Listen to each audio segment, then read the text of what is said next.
put this decking up here, which I'm up here on the second floor. I asked them to put this decking up here with a wide enough gap like I did down below, that leaves like from this pecan tree and all don't get stuck real easy in between there and hold moisture, and hard for it to fall on through or wash out. Want enough gap that debris can fall on through. So that's what they did right there, and it's coming out identical to the spacing I did on the one below, just like this on the ground floor. And then we got some treated wood here, and we've already got flashing we're putting in, and we'll start getting the siding up right here. This comes off our bedroom. It's our patio door and windows coming off our master bedroom here. And I've already got this already prepped all up above up here for siding. It's looking pretty good though. We're moving along.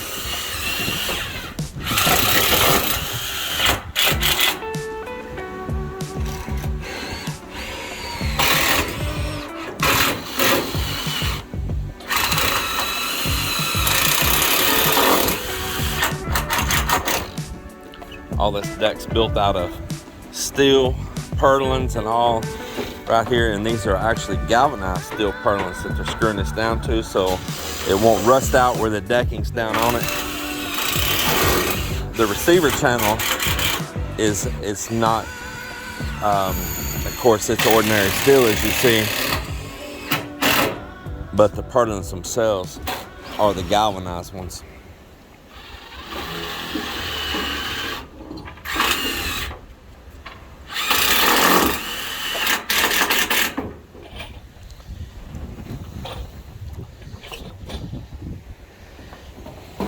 These are the screws that I use on that. They got a drill tip on the end. They use, I think it's like a number 3 Phillips on top. Comes with a tip in the box. Let's see if it tells right there. Yep, number 3 Phillips. And you see here it says approved for treated lumber.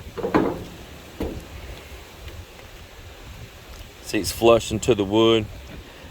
This is what I use on it right there, 2 3/4 long. And as you see, it says wood to metal, which is exactly what I'm doing.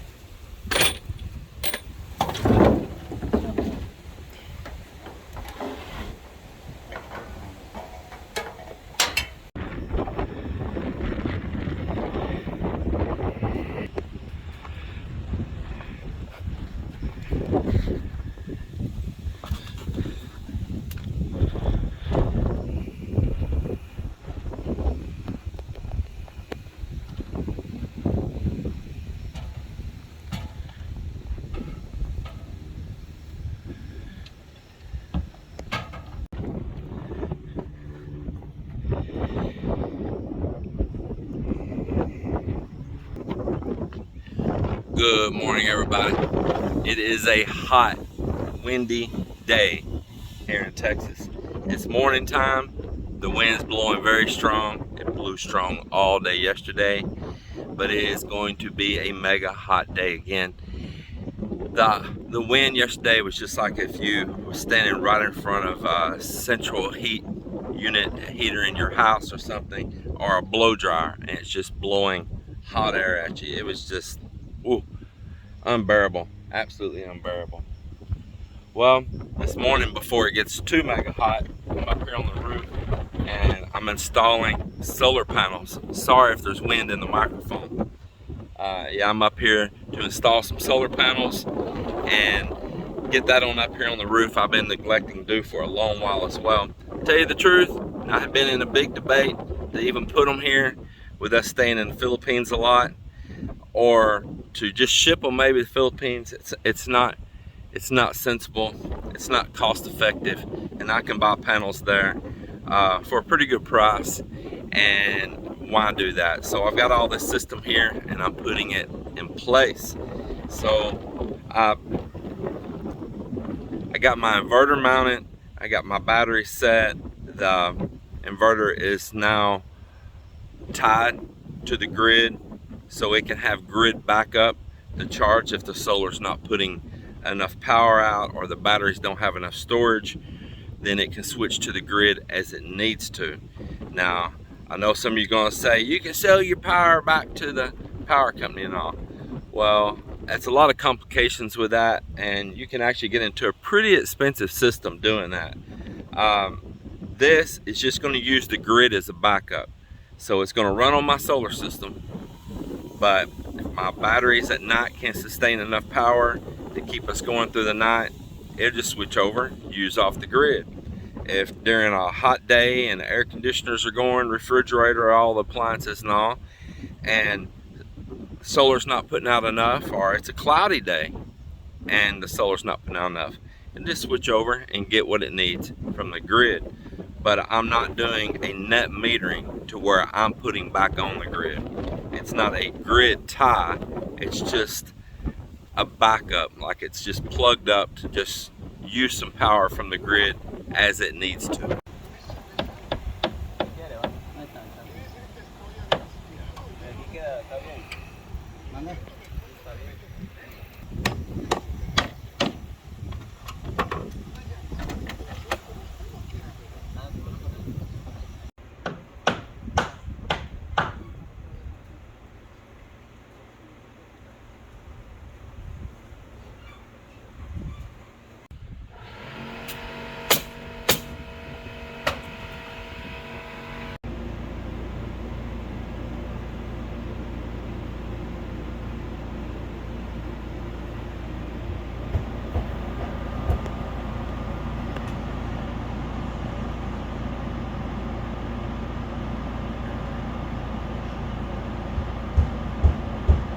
Well, a couple of days ago, I started putting in my solar system that I bought long ago for the house here in Texas. Had it installed on a temporary basis. Then where I had it at, we needed to do some work there. Once again, like in the past, even in the Philippines, it was in the way of where I need it permanently. Then there was the huge debate. Do we even bother to put it in Texas, being that we're going to go spend a lot of time in the Philippines? Where's our real benefit? And maybe we want to just ship it there and add it to the equipment there. Then we thought about it and said, no, the shipping's too high. We can buy panels there so easy. Why waste the money on shipping? The inverter is a 110 volt inverter. It actually does the split phase for North America, where you've got a 110 leg and a 110 leg, which makes 220, or you could say a 120 leg and a 120 leg makes 240, according to how you want your voltage set. So really there wasn't no benefit for it being there, and we already have a little 110 inverter there, a 3000 watt one, for any of our 110 stuff that we send there already in place there in the Philippines. So wasn't really financially sensible to send it. So stuff's been sitting here, and of course we weren't here to get much benefit out of the solar. But then I got thinking, I'm like, you know what, with this Texas heat the way it's been, the grid is overloaded, and I did a reading on the voltage off the grid right now, and yesterday the grid,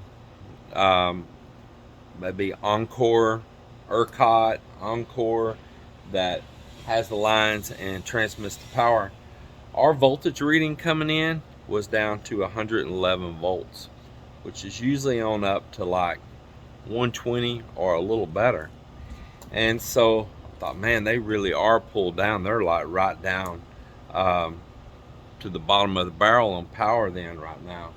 And these days of heat are going to continue.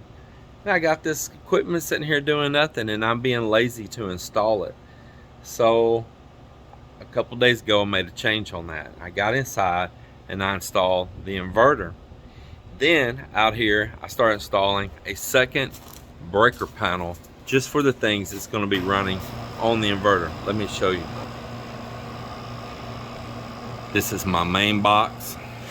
It's my meter there. And this right here is a second panel that I'm installing here. It's gonna run just the items that's gonna be on the load from the solar system.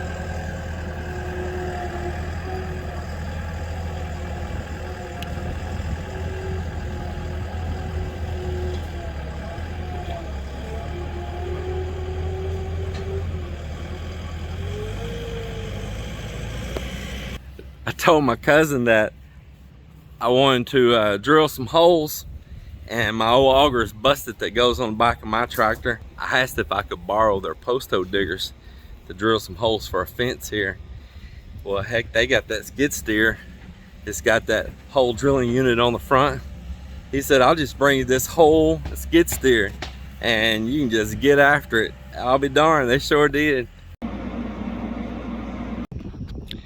Well, I got 4 of my panels installed, but only 3 of them are operating down there right now because the voltage that my inverter will allow to come in, I can only put 3 of these into a series, not 4, or it'll be too close to peaking out on the voltage.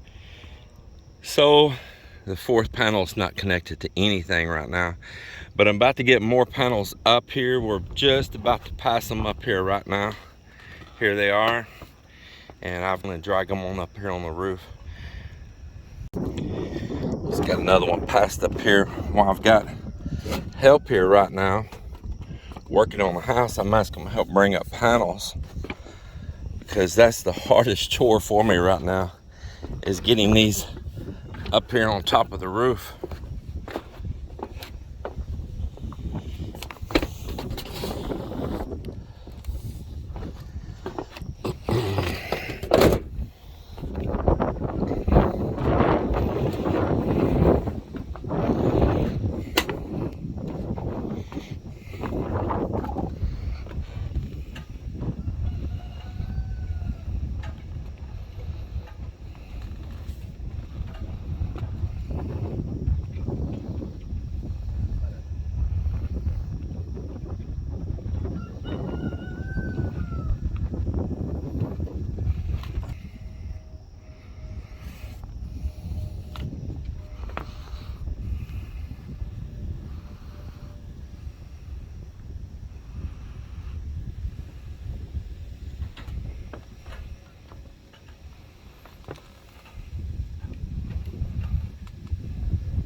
All right, we got these stacked up here right now. I just kind of staggered them over top of each other to keep the wind from grabbing them. And there is the next ones I'm going to get installed up here. Then after I get them up here, I've got one of those little small portable power washers, real little. I run a water hose up here in the extension cord. Whew, I'm out of breath pulling these panels up. And get them clean and scrubbed really good up here on the roof and all, where they're at an angle like these are mounted now. That will really help me clean them off and everything run right away off of it. That's one of the things about panels. If you think, oh, the best place I'm gonna put them is laying down semi-flat like these are on this low pitch roof right here where I'm standing at right now, it's a horrible idea, because there's a lip on this aluminum frame right here.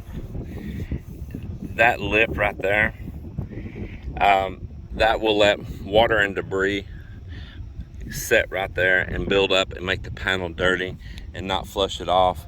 Same thing when rains come, they don't really flush it off down flat. And if there was hail, they're going to take a harder hit from the hail. Plus, most of the times to get them in their optimal position, you need them tilted up anyway. Up at this angle, this is a nice position for them. It's catching the morning sun, you see right here.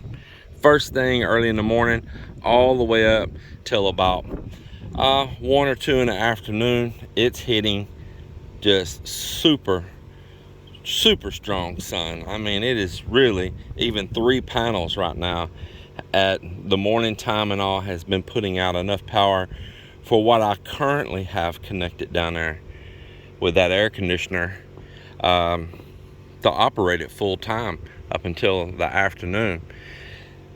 Now, that MPP solar unit that I have down there has a dual MPPT charger inside of it.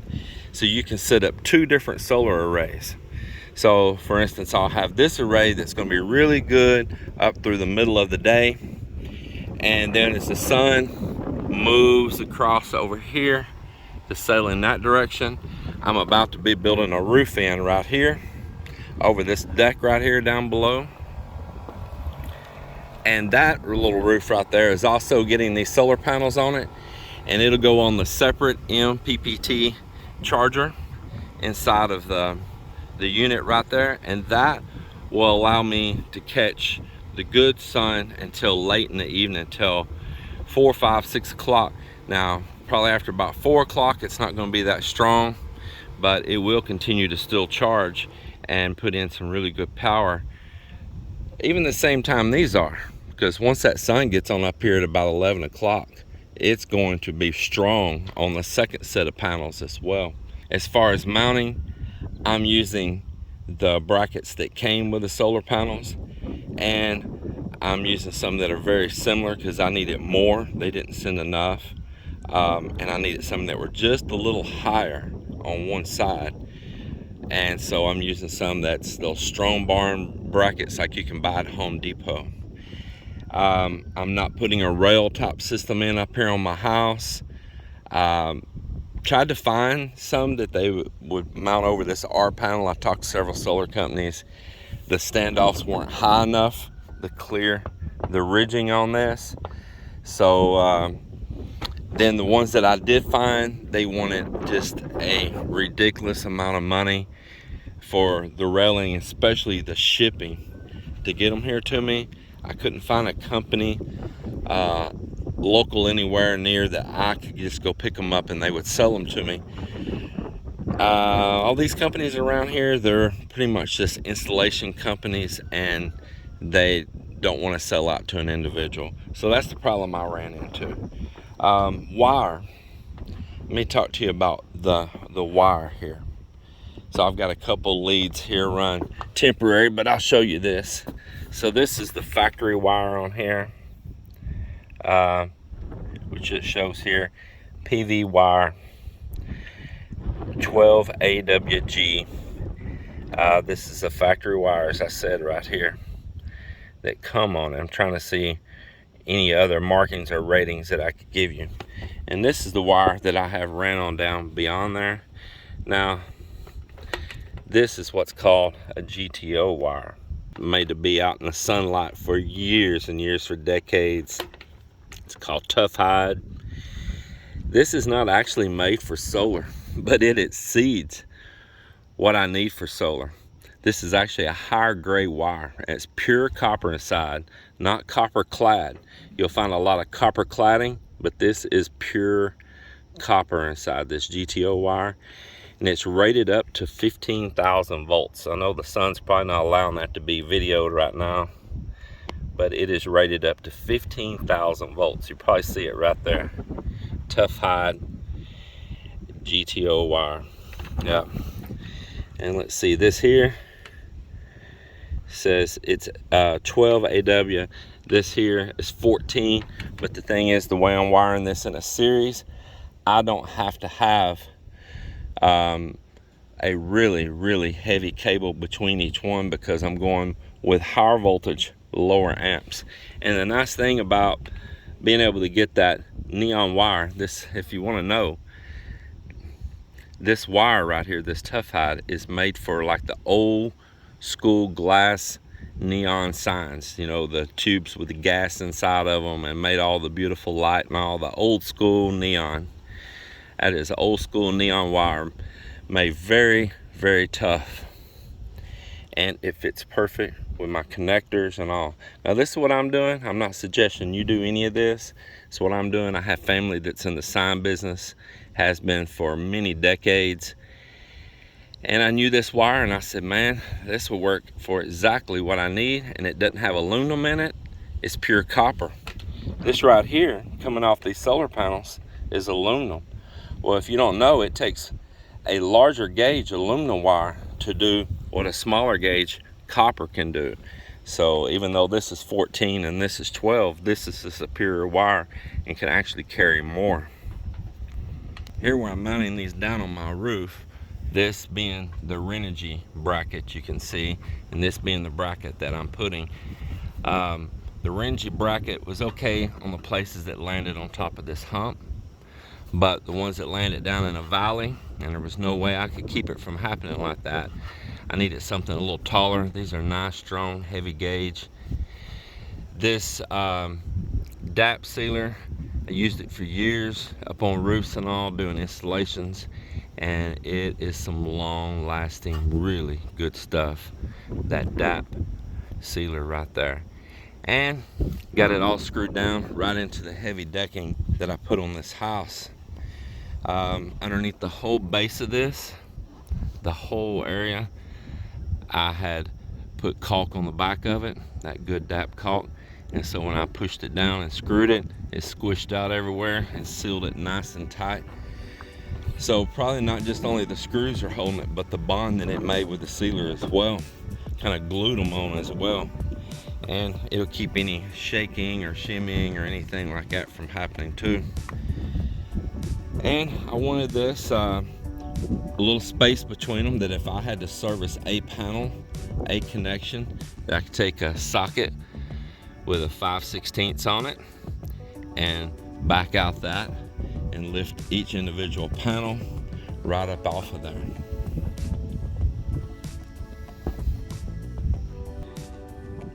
Even if before the roof gets too mega hot today, if I can connect up even 3 more panels and have 6 connected, what the 3 are able to do right now that's already connected, I can really imagine what I can get out of the 6, and then the 9, and then the 12.